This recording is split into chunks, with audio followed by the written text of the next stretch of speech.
You're listening to Demand and Disrupt, the podcast for information about accessibility, advocacy, and all things disability. Welcome to Demand and Disrupt, a disability podcast. I'm your host, Kimberly Parsley. And I'm your host, Sam Moore. Sitting here, I've got a hot cup of black coffee to my direct left, and you've got a cup of black tea. I know, Kimberly, but you're not super happy about it being black tea, are you? I am not. I cannot find, I like tea with cream in it, and I cannot find the cream in the refrigerator. And so now Michael hates tea, and he calls it, there's an episode of Ted Lasso where they refer to tea as tree juice. And so tree juice. Yep. And also pigeon sweat. They call it that. So oh gosh. I can maybe go with the tree juice. So if any of y'all have some cream that you don't need, you know where to send it. Oh, the thing is, it's in that refrigerator somewhere, Sam. It's just I can't find it, and it's cold in there. Looking around for cream. Yeah. I know it's in there. I just can't find it. Don't you hate that? After a while, your hands get cold, and you just need to warm up. It's just a blind problem, you know. I've been there, done that. So today on the show, I have Amanda Mobley. She is the director of the Center for Accessible Living, and she is going to tell us all about the second annual Advocacy Summit sponsored by Cal, and it is going to be in Louisville on October 16th and 17th. And I am going, and I am super excited. You're going to go advocate? I'm going to go learn how to advocate and do it better and be awesome at it. That's what I'm going to do. I'm going to learn. You know what? I may take my recorder. You never know what's going to happen. I may interview some people for the show. You just never do know. There you go. And then we can play highlights here on Demand and Disrupt. We just might. So y'all all should go to that. So I'm going to talk to her about that. And I don't go to Louisville much, Sam. Here in Bowling Green, we're closer to Nashville. I don't go to Louisville much at all, except for work stuff. And, I think I know why.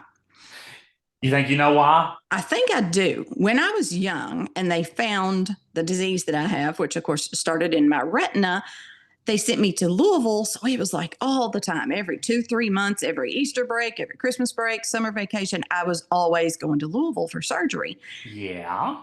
And I think when I became an adult, I just decided I was done with Louisville. You were burned out on it. I just was. It had some bad experiences there, but I think I haven't been fair. Do you? So I'm excited to go back to Louisville. Tell me, do you know much about Louisville?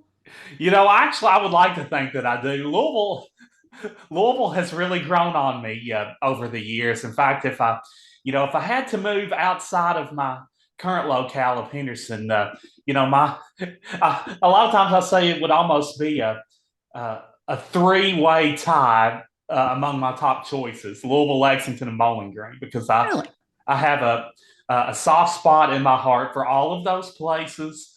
Bowling Green because I went to college there, Lexington because Mom and Dad went to college there, and we made quite a few trips there growing up, and then Louisville because I have quite a few second, third, fourth cousins there. My ocularist who used to polish my prosthesis used to be in Louisville, so we had to go there twice a year to see him. And of course, I did the short courses at Kentucky School for the Blind there a few times a year when I was in school.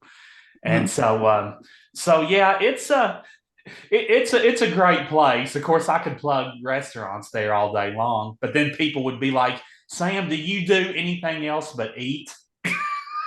Hey, you know what? There are people who make their whole online presence about restaurants. Everybody loves to talk about food. It's like the weather. You can't go wrong talking about food, Yeah, I'm telling you, that brings people together, even when they're like total opposites on other things. But anyway, we'll give a few free plugs here.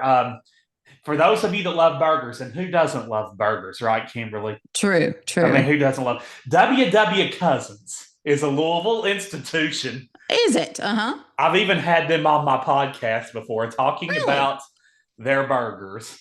And, they've got, any kind of topping known to man. And, you can dress it however you want to. They've got bacon, of course, chili. You can pair with it, which is above average chili. And if that weren't enough, Kimberly, they even have a bakery inside. So you Oh, can get wow. your cookies and you can get your brownies. Oh, that's awesome. Now, what's this place called again? It's a WW Cousins. Huh. And it's just a single location there in Louisville? Yeah, they used to have more than one, but I think it's just the original location is the only one that's open now. But it's been there for decades, and you just can't go wrong with Cousins. And then my ocularist told me about a place called Beer Nose Pizza, Beer which nose. that name could easily be misinterpreted. It could in so But many ways. Yeah. Uh-huh. but anyway, Beer Nose has won awards for best pizza in Louisville several times, and we can understand why, because after having gone there a number of the times we've been in Louisville over the years, it is definitely a good pizza, and it's top heavy. You can get a sausage pepperoni, and even though that sounds pretty basic, and it is, they load you up with sausage and pepperoni. There were times when me and mom and dad struggled to finish a large, even with three of us working on it. Oh, uh-huh. Uh-huh. Huh. So, those are two places, Cousins and Beer Nose, Kimberly, that you need to hit up while you're in Louisville for that advocacy conference. And I do love a Kentucky hot brown. Oh, hot brown, yes. Yeah, I I do think love the Brown Hotel, I'm pretty sure, is where that originated. That's where it originated. Now you can get it more places, but I don't know if it's I guess authentically it has to be in Louisville. I don't know. They probably tell you they have the best ones. They might, people say like a derby pie. I've often wondered, is a derby pie just a pecan pie with chocolate chips, or is it something different? That's a good question. I think there's a little difference. I know Kern's Kitchen in Louisville, they popularized the Derby pie. They could tell me more about it. What little experience I have had with them. They've got peanut butter in them and extra nuts. So Really? so I think it is. It does have a distinction from the pecan pie, even though pecans have a strong presence in the Derby pie. Huh. Clearly, I need to do more eating in Louisville. Clearly. Yeah, well, I guess we could all do a little more probably, but not to mention they have the Slugger Museum and the Louisville Slugger Field, where I enjoy going to Louisville Bats games with my buddy Brian from school who lives there. So whenever I go to Louisville to see Brian, we usually go to a Bats game. And for those of you that don't know, that is the AAA baseball team in the Reds organization. I was about to say, still affiliated with the Reds, right? Yeah, still affiliated with the Reds. I have never even, I ought to be ashamed, I guess, as a Kentuckian, I have never been to Churchill Downs. You never have? Well, never. I'm going to make a confession. I haven't either. Really? Okay. So there you go. Yeah, keep that to yourself, peeps. Yeah, those of you out there exactly in podcast land. But I have not. I've been all around it. I've been to some Derby parties, but and I've been to Keeneland and Lexington. Yeah. That's right. Another historic place, right? Right there. Not quite as famous as Churchill Downs, but close. But anyhow, yes, I do want to attend at least one Derby in my lifetime, even though some people say they go once and they don't want to fool with traffic and stuff again. I hear it's kind of a whole ordeal, But it's kind of misleading. I was like, you mean people come for the fastest 2 minutes in sports and they make that much effort to get there, and then soon enough I learned that there were other races throughout the day that weren't televised, and so you can actually go and make a day of it. And then a decade or so ago I learned about the Oaks and and of course the Oaks is the day before, and Derby. It's a big, I think Thurby, of course, is Derby Thursday. That's what the locals call it there in Louisville. So I think they found a way to stretch it out over a full week now. Yeah, yeah. Tourism tends to do that. Back to the Derby pie. If any of our listeners know more about what makes a Derby pie, they can send us an email. How might they do that, Sam? Yes, please email us. The email address. Are you ready? I believe, really I complicated. am. It's demandanddisrupt@gmail.com. I'm not sure how we established that address. Oh, but it's did. all one word, all lowercase. And we love hearing from our disruptors, don't we? We Kimberly? do. We love hearing from disruptors. So y'all tell us about Derby pie and Kentucky hot browns and all you know about Louisville and the fun stuff to do.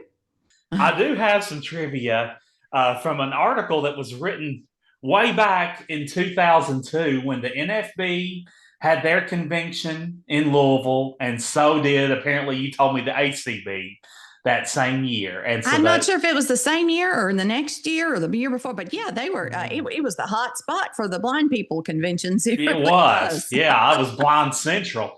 But anyhow, yes, NFB. Somebody from the NFB wrote an article on the history of Louisville, and it has a definite importance in the disability community with Kentucky School for the Blind and the American Printing House. But anyway, we'll start, Kimberly, with the Galt House, because that's where the NFB convention was held. I don't know about the ACB that year, but the NFB's national convention was at the Galt House. Do you know when the Galt House opened, Kimberly, originally?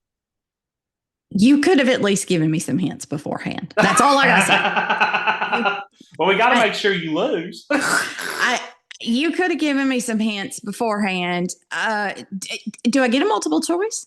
No, I can't be that generous, Kimberly. Oh, wow. I will tell you that there are three. The current iteration of the Galt House is the third one. There were two others previously. On the same location? No, not quite the same location. Okay, gotcha. The current one is at 4th Street and River Road. The original was at the northeast corner of 2nd and Main Streets in Louisville. And it was established. Okay.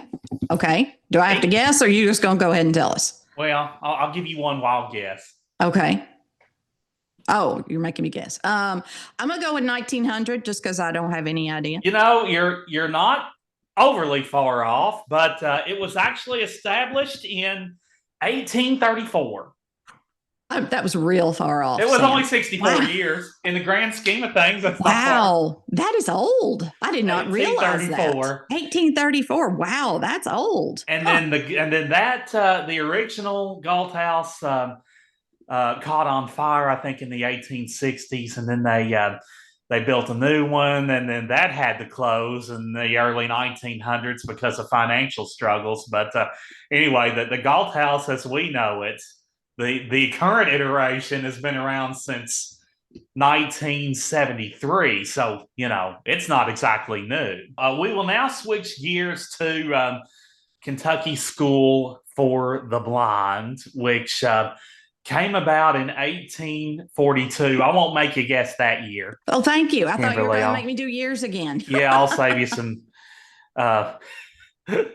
some misery there. But anyhow, 1842. That was it. But anyhow, it's full of history as well. Did you know, Kimberly, that Kentucky School for the Blind was the 6th school for the blind to emerge in the United States?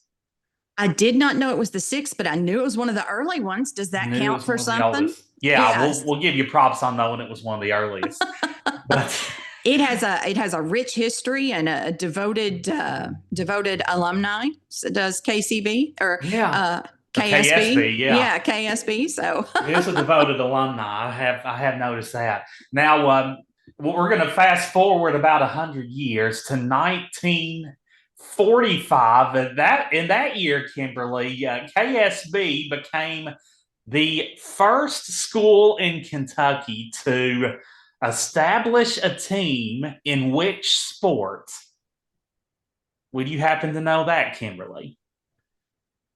1945 was the year. KSB became the first team in Kentucky to establish which sport? The first school to establish which sport? Her wheels are spinning. I can just. They are. Through the magic of editing, I could just get this wrong, but just do an edit and put it in as right. So you could. Yeah, nobody else has to know that you even thought about this. You know what? I have an idea of what I think it is, but if it's wrong, it's going to sound so stupid. No, it won't. Well, okay. if it does, we'll just laugh and you'll just laugh at me. I should be fine with that by now. Is it fencing?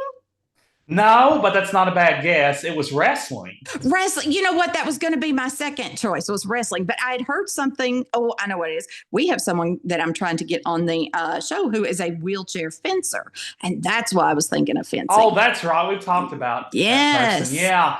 But 1945, KSB has a strong wrestling history. In fact, they actually won the state wrestling title in 1966. Oh, wow. Oh, wow. That is cool. Now, they don't wrestle, from what I understand, they don't wrestle at the KHSAA state level anymore. I mean, they're still a member of the KHSAA, but they have a conference that they're in, and I think they mainly stick to their conference tournaments and things like that. Now, they do have individuals that wrestle in the state tournament, I guess, if they're a good fit and they can hack it, so to speak. But as a group, KSB, from what I've read, does not wrestle at the KHSAA state tournament anymore. But that does not take away from their rich wrestling tradition. Absolutely, yeah, that they have for sure. And so anyhow, and then a few, APH is right there next door to it. They actually started in 1858. I guess that's 16 years after KSB began. But anyhow, did you know that in the beginning, Kimberly, APH was actually housed in rooms on KSB's campus? I did not know that. That is interesting. They were housed in rooms on KSB's campus, although here's a little true-false for you, Kimberly. This is good. He's going to throw me a bone. Look at that. Give me a 50% shot. Yeah. Good thing about this is you got a 50% chance of being right. But anyway, so true or false, KSB actually served as a Union hospital during the Civil War. Oh, I bet that's true. That is, in fact, true. I bet that's true. So you did not go. Yay, me. I got one. You're not going to be shut out in this game, Kimberly. So anyhow. Thanks to your generosity. That was, but yes, Kentucky School for the Blind was designated as a Union hospital during the war. And so private funds had to keep APH afloat during those years, but they did. So lots of history in Louisville. Oh, yes, absolutely. It's a definite historic city, and so you can get a feel for that. Where do you go for that advocacy conference, or it is for pleasure? The conference is being held at the Henry Clay, and it's going to be on October 16th and 17th. And I am excited about it. They're going to have lots of fascinating speakers, lots of chances to, well, you know what? How about we just go to my interview with Amanda Mobley and let her tell us? That sounds good. But before we do, Kimberly, you will be there signing autographs during that conference, right? I'll be there doing something. Will I be signing autographs? I don't know if anybody wants me signing anything. Not legibly, anyway. But yes, we know you'll enjoy this chat with Amanda, though, for sure. Absolutely. So listen to my chat with Amanda Mobley about the upcoming Advocacy Summit. Today, I'm joined by Amanda Mobley. She is the Executive Director of the Center for Accessible Living. Hey, Amanda, how are things going up in Louisville? Good. They're going good, Kimberly. I appreciate you having me on. We've just been very busy up here, but things are good. It is very busy at Center for Accessible Living, or CAL, as we talk about it. And I'm going to get an update from you at the end of the interview about all the new things coming up at CAL. But the main thing I want to talk about, which is so exciting, is the upcoming Advocacy Summit. So can you tell me some about that? Yeah, so this will be our second annual advocacy summit in the last little bit. Last year was our first one, and it went better than we even expected. And so this year we've learned from what mistakes we made last year, and I think this year is going to be even better. So the advocacy summit is, it started out, I think, as just we need a statewide advocacy network. Kentucky needs that. We don't, what I think people have tried in the past, we never really have a good one, a good strong one. And this is a way that we're able to do that and also become better advocates ourselves. So we bring people together across the state. We all work on common causes, common problems. We can kind of work together on that. And then we have trainings that help us become better advocates in the end. So. Wonderful, because that is so important in an advocate, more today than ever, I think. Becoming advocates for ourselves, learning to advocate for our community. Oh yeah, yeah, definitely now more than ever. There's so many things going on out there, and so much that we need to be aware of it and be able to address as quick as we can. So yeah. Who's this summit for? Who's coming? Honestly, it's for anyone. It can be for people with disabilities. It can be for families of people with disabilities. It can be for people who just want to be a part of the cause. It can be for other organizations that are working. Honestly, it's for anyone that wants equality for people with disabilities. And I think that's something, we're striving for every day. So it's for anyone that wants to be involved in that. Wow. So that's quite an audience there, quite a lot of people. So Yeah. what will people learn who do come? What will they learn? So we do the first day is more, I always call it like a pep rally. I don't know. The people that are also helping me plan that are probably like, that is not what it is, Amanda. But it feels like that. Like, we just we have keynote speaker, we have, a lot of different presentations of other organizations and what they offer and things like that. And then, we have a lot of good times that day, some question and answer sessions, things like that. And then the second day, we do workshops where, hey, it's kind of like we have a couple going at once. So you kind of just get to pick which one you want to go to. So that second day is like targeted groups to meet specific needs or things like that, like breakout sessions, sort of? Yes, ma'am. Yes, ma'am. Yeah. And it's smaller groups. So it Smaller works group. a little better. It's more one-on-one kind of stuff. Yeah. Oh, wonderful. Okay. I should have said at the top that the summit is coming up on October 16th and 17th, and that is a Thursday and Friday. And where is the summit going to be this year? It will be at the Henry Clay here in downtown Louisville. The address is 604 South 3rd Street. And we will be on the 3rd floor. We have the entire 3rd floor. So there's accessible parking there. There's accessible bathrooms. We have all kinds of things, neat things. We're offering lunch, breakfast the first day, lunch, snacks. We have snack opportunities, all kinds of things. So, and it's a free event. So, you come out, you get at least free food, which is always a plus to me. I'll go anywhere with free food. So true. Me too. And I will be there. Awesome. I'm not sure what I'll be doing. I may be recording some things. We never know what I'll do. Ooh, I exciting. know you just never do know. And, another thing I think you mentioned, like accessible bathrooms and parking and things. Sometimes I think it's important for us to go places where we know we're welcome. Oh yeah. Oh yeah. That's a huge deal. And I feel it, and I make sure that's a priority where we do things. So yeah, definitely. Yeah. And I love that you call it a pep rally because I mean, advocacy is work, but when you get together with other people doing it, it is fun and it's re-energizing. Yeah, and we get to celebrate each other that day, which is really fun because all of us, whether you're no matter what area you're in, and the people that come, I think everyone's doing their part, and everyone needs to be celebrated in what they're doing. So yeah, definitely. Yes, 100%. And so I'm excited. I can't wait. And so do you know some of the speakers who are going to be there? Yes, ma'am. So we have a couple things. So our keynote speaker on the first day will be Jessica from Nickel, is the National Council on Independent Living. She is well in the advocacy world, and I'm certain what she has to say will be very well received and exciting for us and really get us pumped up on that first day. A couple of the workshops is going to be Kentucky Fair Housing is going to be doing a workshop on housing rights for people with disabilities. And also I think they're going to be talking about violence against people with disabilities and kind of how that plays into housing and things. So that'll be a good one. Protection and Advocacy will be giving a workshop on alternatives to guardianship. So, sometimes I think people think that's the only option, and that will be I think that'll be a really good workshop to sit in on, just, to learn that, hey, that's not the only thing that we can do. There's other things. Way better. True. Yes. Way better things. Yeah. Yeah. Yeah. And then we also have, this is pretty exciting thing. So this isn't really a speaker, but it's exciting. The first day we have secured, someone has volunteered their time to do professional headshots.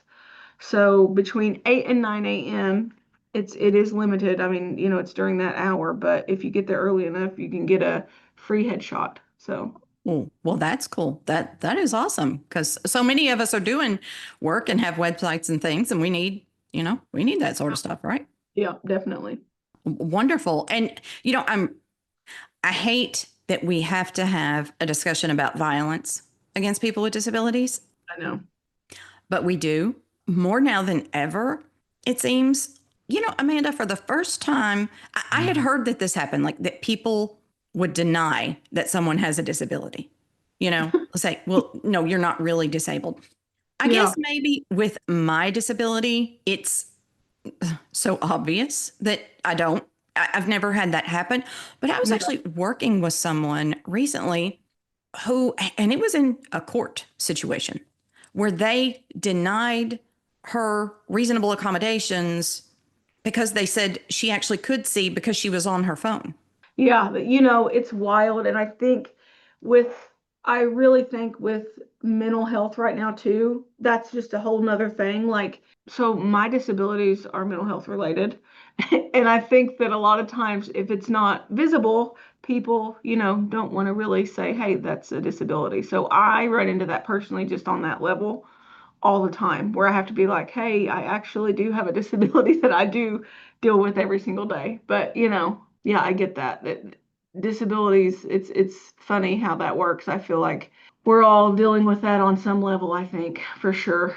I truly don't know why it's worse now. It was baffling to me. It really, really was. And I'm sorry that you have to deal with that, because gosh, you have to I personally have to fight for reasonable accommodations. I can't imagine if people are like, no, you don't really even qualify. That is right.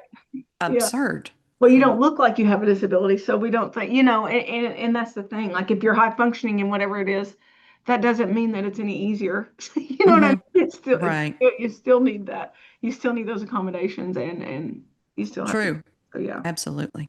And what opportunities will there be for people to get together and share their experiences? Okay, so we do, like I said, and throughout it, we do question and answers. So, like sometimes people will have a comment to say, whatever. We do have we'll have microphones in the audience and things. But the main thing will be the happy hour, which will be Thursday. It starts at 5:30, and it will be attached to the Henry Clay is the Hilton. And so the Hilton, I think it's the Hilton Garden Inn. You'll go there on the top floor. We will have the happy hour. That's a really great networking opportunity for everyone. I think that there will be organizations, there will be people with disabilities, there will be families. Everybody will be there. I think it's going to be a really fun thing. So that'll be a good time. We'll have appetizers and things there then too. Mm-hmm. How many people are involved in planning this event? It sounds huge. It is. It is, honestly. So last year we did 100 people coming, and we pretty well capped out there. So this year we upped it to 150 because we were comfortable. I think you learned from the year before, so we were more comfortable upping it a little bit more this year. And this year we're doing 150 guests. So the planning committee consists 5 or 6 people, but I know that there's so many more involved in it than that. Like, there's so many people behind the scenes that are just, it's constant, honestly. And Hannah, our marketing person here at Cal, is really just, she's heading it up and doing a great job with it. So I can't take any really of the credit at all. It's all her. She's doing awesome. Sure you can. We'll let you take the credit. Go ahead. Who's going to say no? I guess that's what I get to do in my role, huh? I get to take the credit. You absolutely do.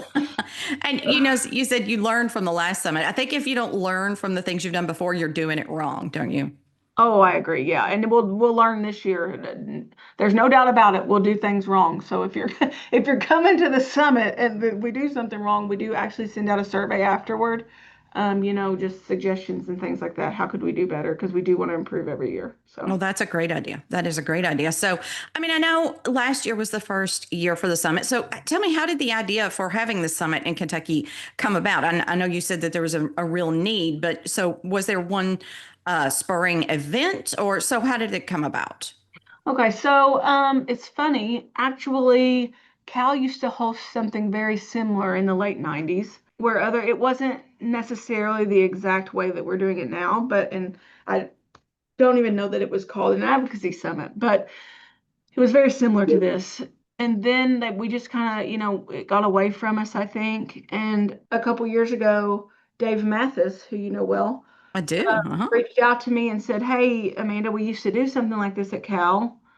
I think it would be a great time to do that again and start an advocacy summit, with and then I thought on it and I talked with a couple people. David Allgood was like, we really need a statewide advocacy network, like we need to do that. And then I was like, I want to be a part of it, but I want to be a better advocate than I am because I think there's always room for improvement. And I know that I, can improve on that all the time. So that's just kind of where it came. And then we rolled that idea around a little bit amongst leadership. And then I was like, let's do it. Like, why not? If you're, everyone was like, well, we don't really have experience. I was like, well, let's figure it out. So that's what we did last year. And it ended up, honestly, it went over so well and everybody really enjoyed themselves. And I think took a lot away from it. So now we're on the hook. We're going to have to do it every year, Kimberly. We're not, we're going to have to do it all the time. So. And you're going to blame it all on Dave because that's Yeah, what I do. It's Dave's fault. He brought it up, so come on. He's, Yeah. of course, executive producer. He's listed as executive producer of the podcast. And so that's what I do when things don't go well. I just blame Dave. Yeah, it's easy. He's an easy scapegoat. I like it. He is. So we really do love you, Dave. I know you're listening. Yeah. So, Yes, we do. tell me if someone's sitting there and they're thinking, do I really want to do I want to go? Do I not? So tell me about some of the highlights from last year that people who might be on the fence about, do I really want to drive to Louisville? Tell me about some of the things that happened last year that might turn the tide so they decide to go.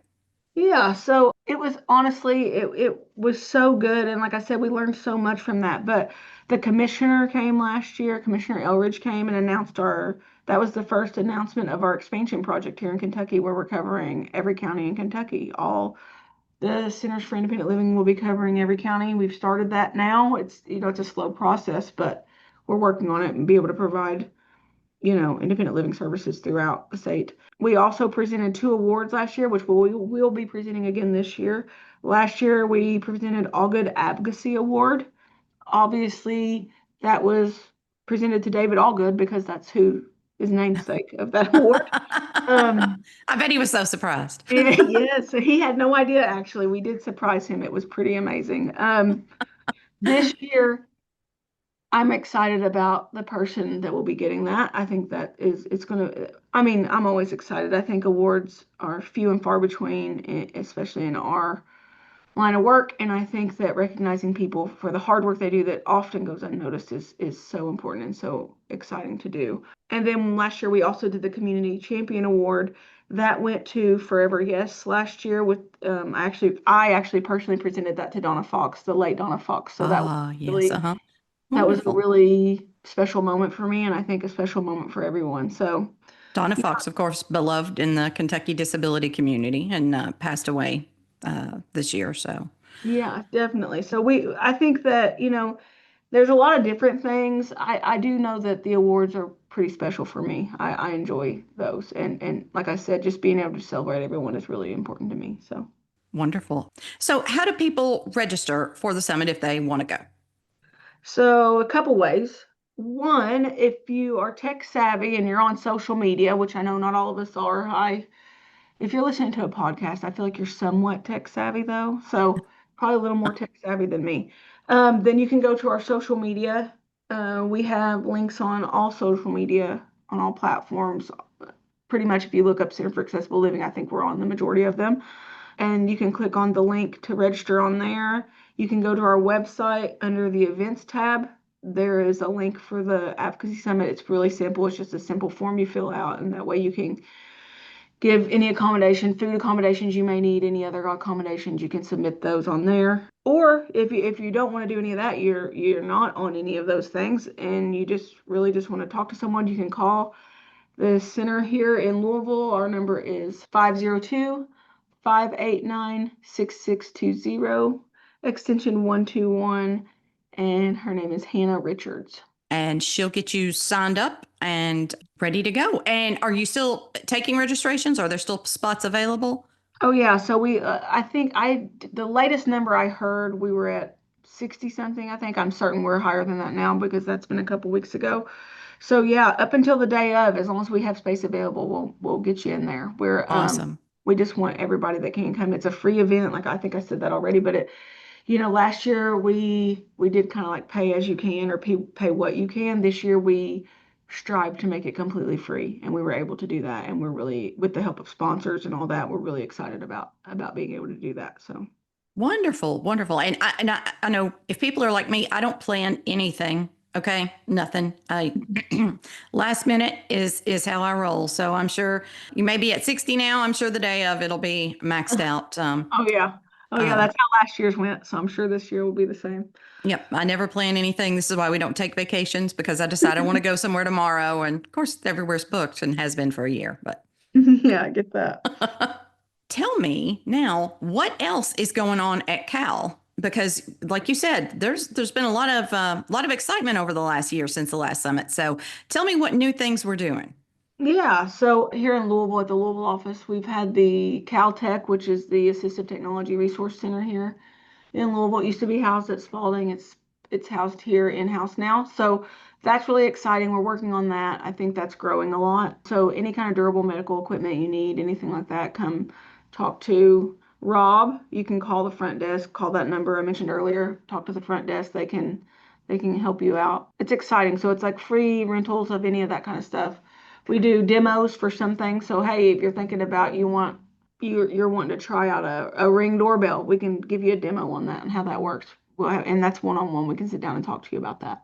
Also, right now, we've had a little leadership changes, which I say recently, and it's not recent anymore. I got to get together on that because it feels very recent. But, our last strategic plan ran through 2025. So we're currently working on our next 5-year plan for Cal and where we want to go and what we want to do. We sent out a survey. We posted it on social media. We sent it out to staff, and we sent it out to our board and other organizations in the community. And we're working on that and what we want to do with Cal. And I think some of the things that we're working on are really fun. Like I'm pretty excited about being able to, like we want to go out into the community more, I think. And we've really worked on that hard in the last 5 years, but now we want to work on doing etiquette trainings. We want to work on accessibility surveys in the community, making sure people know the accessible businesses out there and how accessible the city that you're in is. And so we're starting with Louisville specifically on that. We're going to start doing accessibility surveys around Louisville and just, hey, this restaurant's accessible. They've went through an etiquette training. You know what I mean? Like, hey, you're visiting here, you want to go here. So we'll actually have a web page up on the website eventually of all those shortly. Awesome. Actually, that's exciting. Yeah. But we got a lot of new grants in the works, so that's fun too. Now, you mentioned expansion to the Oh yeah, so that is right. I didn't know if that was. I know it will be a slow rollout because there's a lot involved. But do you want to talk about that, or is that still? Yeah. No. Yeah. Oh, great. Let's talk about it. Yeah. So we've started the expansion process. I know it has been slow going even up until now, but we are going to be expanding. Cal specifically will be expanding into 49 more counties than we are now. I think we're at 30. We were at 30 something. Now we've added 49 on. So that's fun. Now the start of that is not going to be all 5 core services in every single county. That's not practical. Right. Because we would have to really get a lot of income for that. Yeah. Yeah, because you have to double staff to do that, at least. Yeah, but we are working on placing some remote workers throughout the state. And right now we're really just kind of doing some data collection just to see what services are needed where, and specifically, what areas are lacking the most, which I know that's a lot of Kentucky. I'm not oblivious to that, but we are working on we want to place people in the most strategic places. So we're making sure that's going to happen. So if you are in an area and you think, hey, we don't have the services and this could be a really helpful thing here, please reach out to us. You can call here and you can reach out to me specifically. I'm happy if you want to do my extension. Let me look it up because I don't know it. I should know it, but I don't call myself 119. So call that 502-589-6620 and extension 119. And I can write that down because we're working on collecting that. I can get that to Renee. She's working on it specifically, but right now we're still in the works of how that collection process is going to work for her. But yeah, that's something exciting. We are upgrading. Most of our social media is going to be more, user friendly. We're working on making all of that and our website all user friendly. So, I mean, we've done pretty good upgrading that in the past, but we're really working on that now. So. Well, wonderful. Amanda Mobley, thanks for joining me. And I think October is a great time to visit Louisville. It is. It definitely is. Come up here and we'll have some fun in October. Sounds good. So October 16th and 17th, the Advocacy Summit from the Center for Accessible Living. And tell me again where that's going to be located. It'll be at the Henry Clay here on 3rd Street in Louisville on the 3rd floor. Okay. Everything's accessible. Everything's accessible. And we have also, I forgot to add, there is a parking lot that we've rented out across the street from the Henry Clay that you can park at, and it's super easy. It's right across the street, easy to cross there. So yeah. Definitely. Okay. Wonderful. And I know on the registration, if you have particular needs, there's a place there to list your accessibility needs. If you need something additional or extra, maybe something you think we haven't thought of, go ahead and list that there. And I'm sure that someone, not me, but someone will make it happen. Perfect. Sounds perfect. All right. Thanks, Amanda, for joining me. Thank you. I appreciate you. Demand and Disrupt is a production of the Avocado Press with generous support from the Center for Accessible Living based in Louisville, Kentucky. Our executive producers are me, Kimberly Parsley, and Dave Mathis. Our sound engineer is Michael Parsley. Thanks to Chris Ankin for the use of his song, Change. Don't forget to follow or subscribe so you never miss an episode. And please consider leaving a review. You can find links to our email and social media in the show notes. Please reach out and let's keep the conversation going. Thanks, everyone.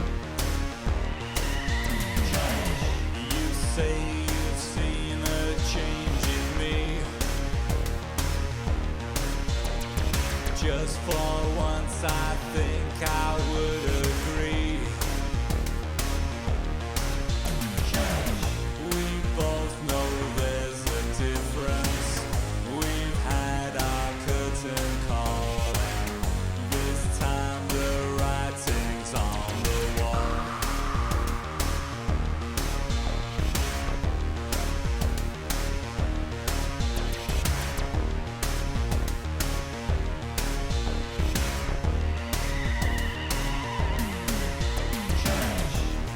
War of words we can't defend.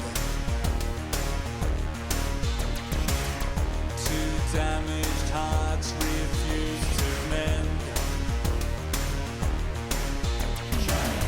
This situation's pointless with each and every day. It's not a game we need to play.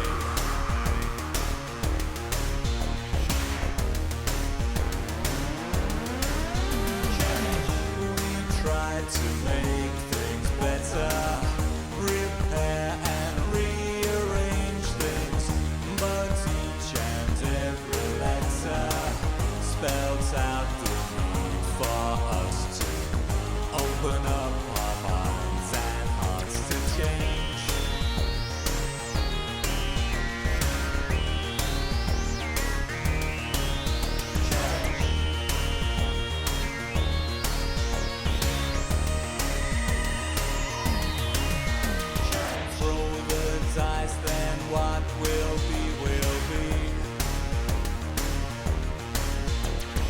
disregard for good to set us free. There's just no way of knowing if love lives anymore. Turn out the light, then close the door.